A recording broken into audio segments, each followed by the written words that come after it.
Возлюбени чеда, браќа и сестри во Христа, на денешнава божествена литургија имавме можност да го слушнеме извадокот од Светото Евангелие, во кој се раскажува за последното искачување на нашиот Господ Исус Христос кон Ерусалим, каде што требаше да пострада и да воскресне.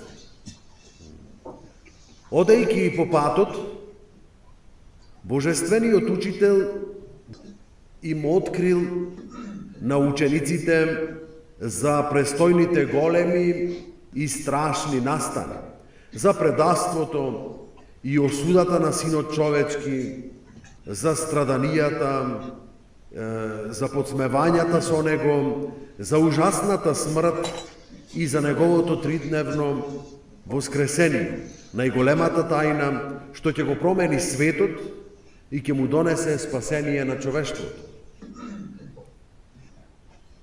Меѓутоа, заслепени од човечката суета и страста на властолюбието, двајца од неговите ученици, Заведеевите синови Јаков и Јован, не можеле да проникнат во длабочината на таа голема тајна. Замислувајќи си дека сега нивниот водач ќе крене во стание и ќе стане нов цар на Израилот, побарале првенство во тоа замислено царство. Но овие двајца не биле единствените што размислувале така. Евангелието ни вели дека кога останатите 12 ученици разбрале за барањето на Јакова и Јована, вознегодувале против нив, од што би можело да се заклучи за жал дека и тие посакувале нешто слично.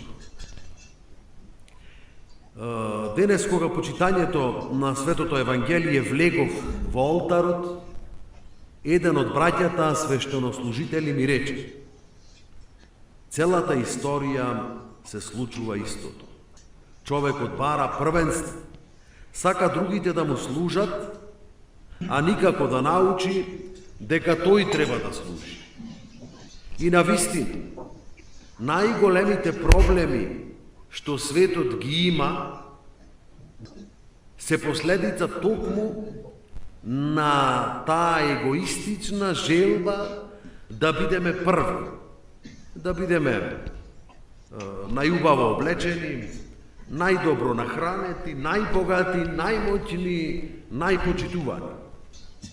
А помислете си само, мили мои, доколку, например, богатствата со кои Господ штедро ја обдарил оваа планета, праведно да се распределат на сите.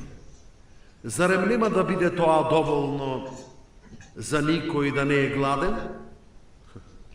И не само да се задоволи гладта, туку и повеќе од тоа, сите да бидат задоволни и радосни.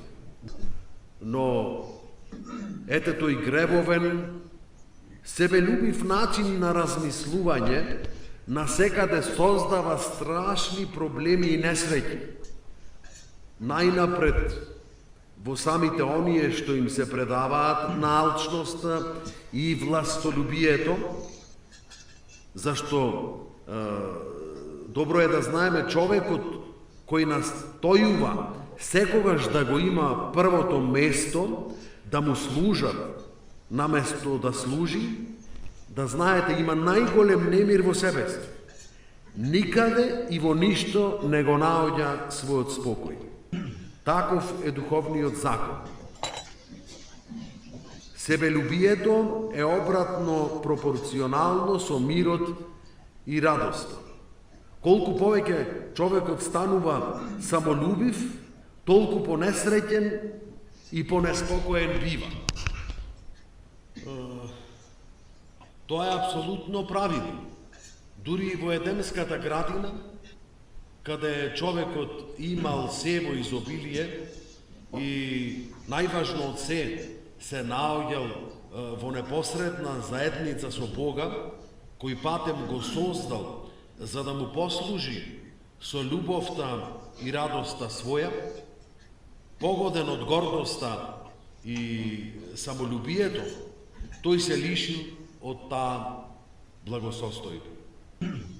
Барајќи го пред време она што во тој момент не му припаѓа. Изгубил се и паднал во крајна беда и несреќа. Лажната себелюбива мисла дека ќе стане еднаков со Бога, иако тој веќе бил Бог по благодат, го претворила во едно бедно суштество. Но смирениот Господ, мили мои, не сакал да го заборави своето највозлюбено создание. Започнал да го бара изгубениот човек, уште од првиот миг по падот. Адаме, каде си? Со татковска љубов го повикал Бог Адама.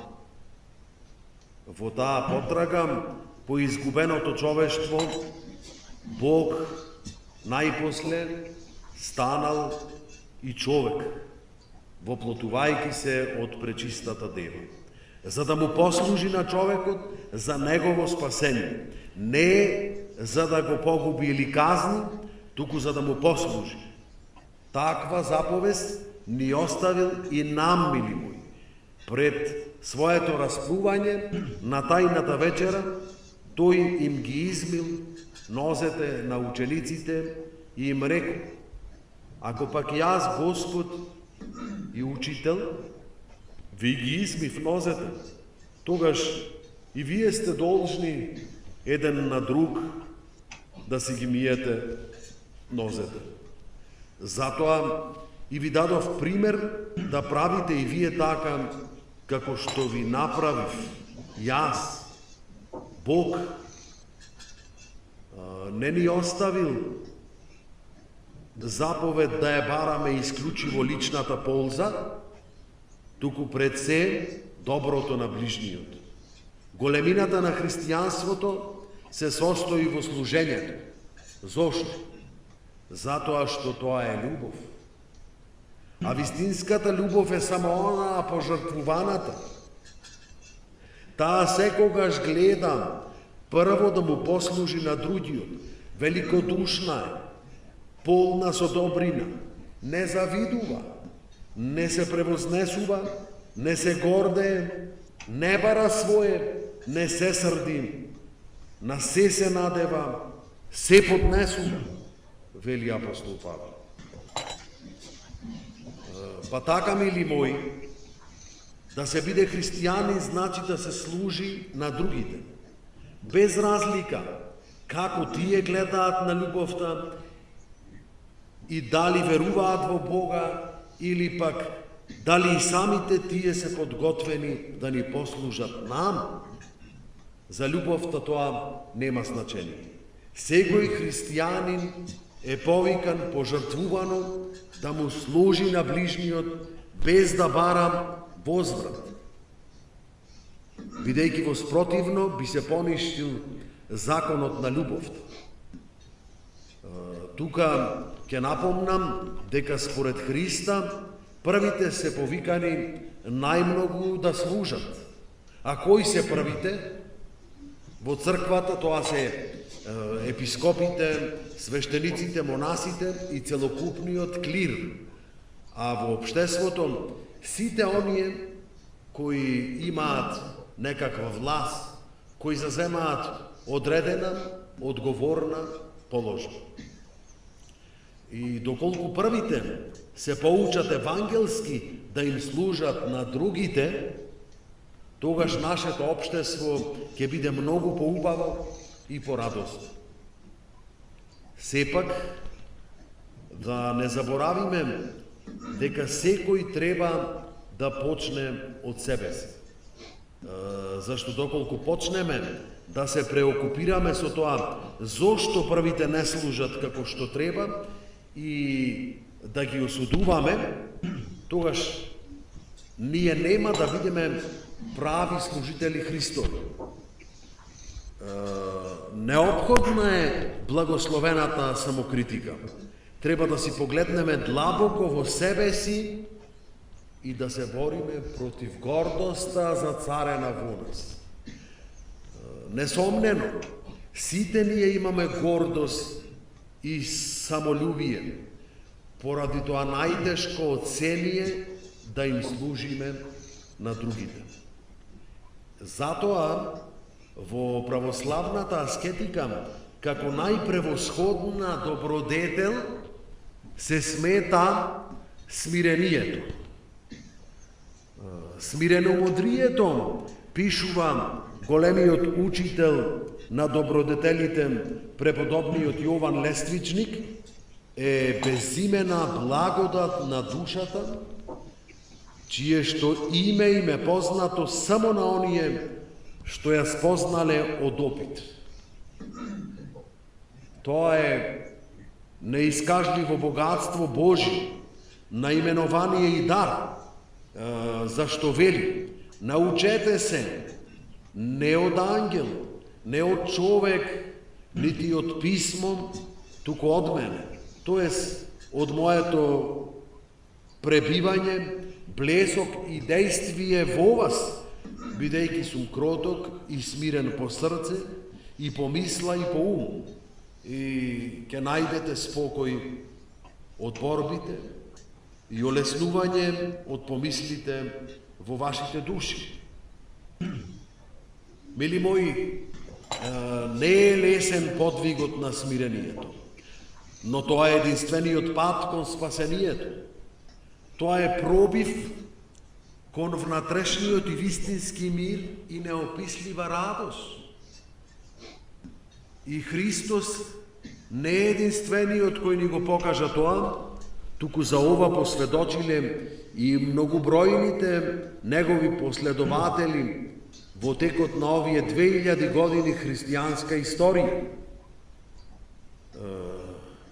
Знаете, имаме на располагање една огромна војска на служители Христови, кои што поучени од неговиот пример, смирено му послужиле на светот и го задолжиле со огромно духовно богатство. Веќе се наоѓаме пред крајот на светата 40-ница. Таа завршува в петок пред Лазарева сабота и цветници. А потоа ни останува уште Великата седмица, кога си спомнуваме за сечесните и спасителни страдања на нашиот Спасител Господ Исус Христос. Ве замолувам, овие денови кои што ни преостануваат до Светата Пасха, да размислуваме повеќе за сето она што Господ го направил за нас. За тоа колку со љубов и смирение не послужил и секојдневно ни служи, а ние за жал, бидејќи огревовени, не можеме да го забележиме тоа. За жал бараме се повеќе и повеќе, без да знаеме што вистински ни треба. Оти бараме нешто што не ни припаѓа и кое може само да не погуби, како што неразумната желба го погубила Адама во рајот. Никако за жал да се задоволиме од богатите дарови што Господ ги излеа врз нас, туку се нешто бараме од повеќе. А доколку се смириме, мили мои, доколку искрено Бога го возлюбиме, верувајте дека ќе добиеме се што ни е потребно. Не вели ли тој во Евангелието: барајте го најнапред царството на Бога и неговата правда, и се ова ќе ви се придодаде? Не просто ќе ни се даде, туку Бог и од повеќе ќе ни придаде, само ако се научиме на смирение и на служење едни на други. Да ни даде Господ сили, духовни очи и просветление, да ги разбереме големите тајни на Неговото човеколюбие и милост. Та да го примиме Него премилостивиот во срцата наши, да го примиме Господ на љубовта, на радоста, нашиот Христос, кој премногу не люби и ни служи секојдневно. Да се поучиме од Него и да си служиме едни на други, мили мои. И преку тоа служење да се соединиме меѓусебно во радоста на Неговото воскресение. Барем овие 2 седмици кои ни преостануваат до Пасха, да се покажеме Негови вистински смирени ученици. Амин.